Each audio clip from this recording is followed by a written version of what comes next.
Shalom everyone. I am Samata, a student of the Holy Torah at ACTC Seminary. ఈ వారం తోరా గ్రంథంలో 42వ పర్షా మాటోత్ అనగా గోత్రాలు అని అర్థం. సెఫర్ తోరా నందు ఇది 42వ పర్షా. సెఫర్ బెమిద్బర్ లేదా సంఖ్యాకాండం నందు ఇది 9వ పర్షా. ఈ పర్షా యొక్క రెండవ అలియా వాక్య భాగములు సెఫర్ బెమిద్బర్ లేదా సంఖ్యాకాండము 31వ అధ్యాయం 1వ వచనం నుండి 12వ వచనం వరకు. ఈ రెండవ అలియా మిద్యానీయులపై యుద్ధం మరియు ఎలోహిం ఆజ్ఞల గురించి వివరిస్తుంది. అదోనై మోషేతో మాట్లాడి మిద్యానీయులపై ప్రతీకారం తీర్చమని ఆజ్ఞాపిస్తాడు. ఎందుకనగా వారు ఇజ్రాయేలీయులను పాపంలోకి ఆకర్షించారు. మోషే ఇజ్రాయేలీయులతో మాట్లాడి ప్రతి గోత్రం నుండి 1000 మంది సైనికులను యుద్ధానికి సిద్ధం చేయమని ఆదేశిస్తాడు.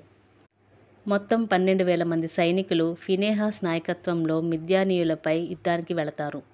ఫినెహాస్ ఎలియాజర్ కుమారుడు.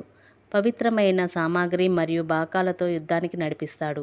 ఇజ్రాయేలీయులు మిద్యానీయులను ఓడించి వారి రాజులైన ఏవి, రెకెం, జూర్, హూర్ మరియు రెటాతో సహా పురుషులను సంహరిస్తారు.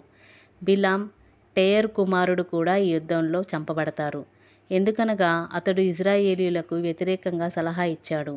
ఈ శాసనం ఎలోహిం ఆజ్ఞలకు విధేయత, న్యాయం మరియు ఇజ్రాయేలీయుల పవిత్రతను నొక్కి చెబుతుంది. ప్రియులారా, ఇలాంటి మరిన్ని తోరా పాఠాలను తెలుసుకోవడానికి మా యూట్యూబ్ ఛానల్ను సబ్స్క్రైబ్ చేయండి.